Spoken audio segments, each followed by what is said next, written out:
बच्चों की स्मगलिंग और कागजात में रद्दोबदल के केस में सारिम बर्नी और उनकी अहलिया ने मुकदमे के चालान की मंजूरी के खिलाफ सिंध हाई कोर्ट से रुजू कर लिया। अदालत ने फेडरल इन्वेस्टिगेशन एजेंसी और डेप्यूटी अटॉर्नी जनरल को नोटिस जारी किए हैं। इस पर हम बात करेंगे डॉन न्यूज़ के रिपोर्टर शफी बलोच से। शफी, इस केस से मुतालिक मजीद क्या इत्तलात हैं आपके पास? शफी, मौजूद हैं आप हमारे साथ?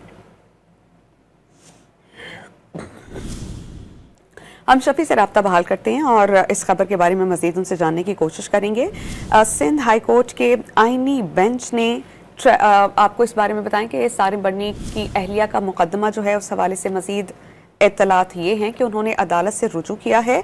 बच्चों की स्मगलिंग और कागजात में रद्दोबदल के केस में सारिम बर्नी और उनकी अहलिया ने मुकदमे के चालान की मंजूरी के खिलाफ सिंध हाई कोर्ट से रुजू कर लिया है और अदालत ने फरीकैन से 19 फरवरी तक जवाब तलब कर लिया है। शफी, इस केस की डिटेल्स प्लीज हमें बताइए। हाईकोर्ट में चैलेंज कर लिया है और अदालत ने एफआईए और डिप्टी अटॉर्नी जनरल को दरख्वास्त पर नोटिस जारी कर दिए हैं। अदालत ने फरीकैन 19 फरवरी तक जो है जवाब तलब कर दिया है। असली चालान दरख्वास्त में मौके पर इख्तियार किया गया है कि असली चालान जो है वो बदनीयती की बुनियाद पर जो है वो पेश किया गया है और अदालत की जानब से इस सूरत में चालान मंजूर करते हैं जो वो नाकाबिल तलाफी नुकसान हो सकता है और मादे अदालत के फैसले को जो है वो खत्म करार देने की दरख्वास्त में इफ्तिताह की गई है।